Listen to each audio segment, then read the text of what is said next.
اور جب حوصلہ نہ رہا پھر ہوتا کیا ہے، بیوی شوہر کی شکایتیں کر رہی ہے، جی وہ جی کیا کرے، جی کیا بتائیں آپ کو، ہیں کس کے کھاتے میں پڑ گئی میں، اچھے بھلے رشتے آتے تھے، بس پتہ نہیں میرے ابا کو کیا ہو گیا۔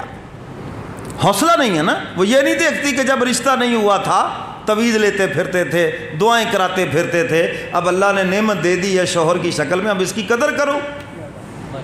اگر کوئی بات مزاج کے خلاف ہے تو اس کو برداشت کرو، نہیں وہ نہیں ہے۔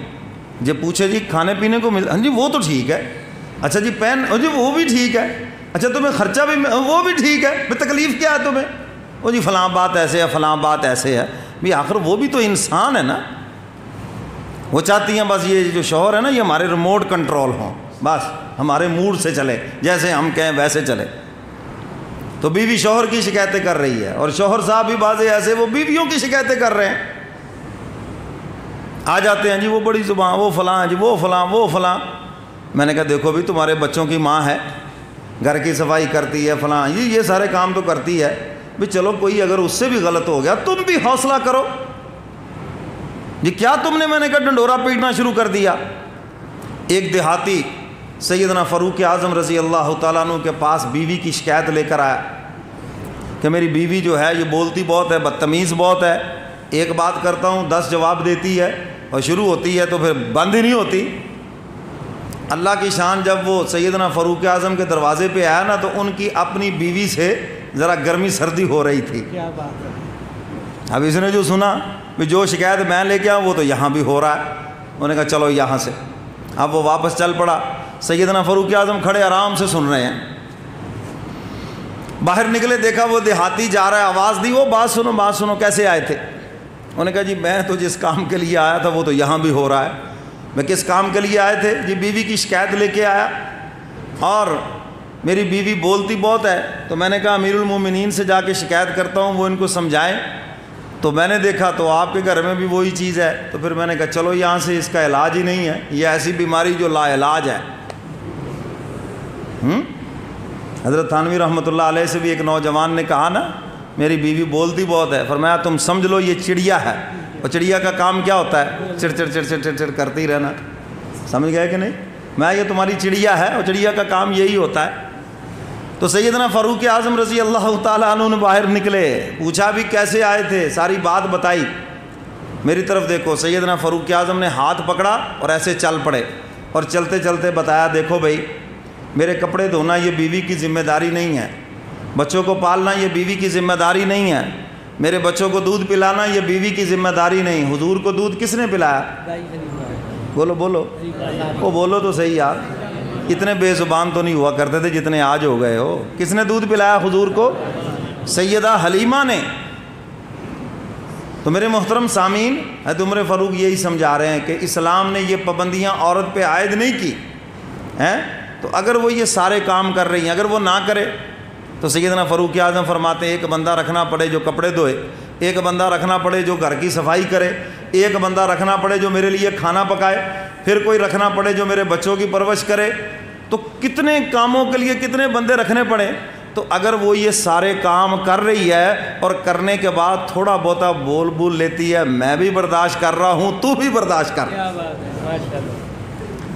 کیوں جی بات سمجھ آئی؟ ہے حوصلے والے مرد بنو، حوصلے والے شوہر بنو۔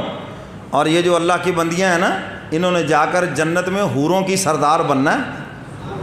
کس کی سردار؟ بولو بولو، حوروں کی سردار۔ ہاں، عورتوں کی تعداد دنیا میں بھی زیادہ ہے، جنت میں بھی زیادہ ہے، ہیں جی؟ عورتوں کی تعداد ہر دور میں زیادہ رہی ہے، یاد رکھنا، کیونکہ عورتیں مرد کے لیے ہیں اور زیادہ ہی ہیں، یہ 4 کا اسی لیے تو ہے، یہی تو علاج ہے اس کا۔ اور جنت میں 70 ملیں گی تو پوری ہو جائیں گی، کیوں جی پوری ہو جائیں گی یا نہیں؟ ہاں چلو خیر، میں یہ عرض کر رہا تھا کہ حضور علیہ الصلاۃ والسلام بھی ازواج مطہرات کی اگر کوئی بات ہوتی تو برداشت فرماتے۔ ایک دن سیدہ عائشہ صدیقہ رضی اللہ تعالیٰ عنہ اور حضور علیہ الصلاۃ والسلام کے درمیان بھی بات ہو گئی۔ اب چونکہ یہ نوجوان تھیں، ظاہر ہے حضور سے محبت بھی ہے، شوہر کا ناز بھی ہوتا ہے عورت کو، میرا شوہر ہے، ظاہر ہے پھر ناز واقعی ان کو سجدہ بھی ہے کہ جس کا شوہر 2 جہاں کا سردار ہے۔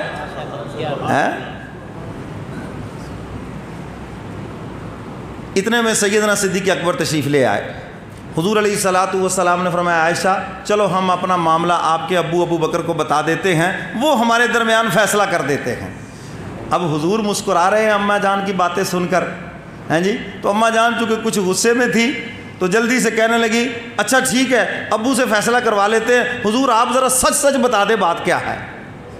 بس یہ کہنا تھا کہ سیدنا صدیق اکبر جلال میں آ گئے, زور سے ایک گھونسا مارا اماں جان کے سینے کے اوپر, فرمایا بیٹی یہ بتا کہ حضور سے زیادہ سچا ہے کون, تمہیں پتہ نہیں کیا کر. حضور اٹھے اور سیدنا صدیق اکبر کا ہاتھ پکڑا اور باہر نکال کے دروازہ بند کیا. فرمایا میں نے معاملہ حل کرنے کا کہا تھا, مارنے کا تو نہیں کہا تھا, ہم خود ہی اپنا معاملہ حل کر لیں گے, ہیں جی. سیدنا صدیق اکبر باہر تشریف لے گئے تو اماں جان اب خاموش بیٹھی ہیں. حضور فرماتے ہیں عائشہ اگر میں نہ بچاتا نا ابھی تو لگ تمہیں پتہ جاتا, پھر پتہ چل جاتا. جیسے ابو بکر غصے میں آ گئے ایک دم تو اماں جان مسکرا پڑی اور اماں جان عرض کرتی ہیں کہ پھر ہماری صلح ہو گئی. تو یہی تعلیمات ہمارے لیے ہیں. حضور علیہ الصلوۃ والسلام جب برداشت کر رہے ہیں تو پھر صاحب بہادر آپ کو کیا تکلیف ہے, کیوں جی سمجھ آ رہی ہے بات کہ نہیں. آج کوئی ادھر بیوی کی شکایت کر رہا ہے جی وہ ایسے ہے جی وہ ویسے ہے جی وہ فلاں ہے, او خدا کے بندو یہ ناقص العقل ہے. تھوڑی عقل والی ہے, جو بندہ تھوڑی عقل والا ہو وہ کیا کرتا ہے, بولتا ہی ہے اور کیا کرتا ہے. زیادہ جو باتیں کرے تو آپ کیا کہتے ہیں, لگتا ہے جی کو عقل و پیدل ہی ہے بیرو جی, کیوں جی ایسے ہے یہ نہیں ہے. تو وہ بھی بیچاری ایسے ہی ہے. اس لیے برداشت کریں, اپنے اندر حوصلہ پیدا کریں, ظرف پیدا کریں اپنے اندر. اور اس حلم والی صفت کے اوپر ہمارا چونکہ عمل نہیں تو اس کا نتیجہ کیا, ہمارے گھر جہنم کا منظر پیش کر رہے ہیں. حوصلہ نہیں ہے. ایک بات تھوڑی سی کسی نے کر دی, دوسرے نے فوراً 5 باتوں کا جواب دیا. تھوڑی سی بات ہوگی, دوسرے نے آگے سے گالی نکال, پتہ نہیں باتیں کہاں سے کہاں تک پہنچ گئی. اور اگر ان کو ڈیپلی دیکھا جائے تو نظر آئے گا کہ صرف یہاں حوصلے کی کمی ہے, باقی سب کچھ ہے, سب کچھ ہے, حوصلے کی کمی ہے. حضور علیہ الصلوۃ والسلام کی مبارک مجلس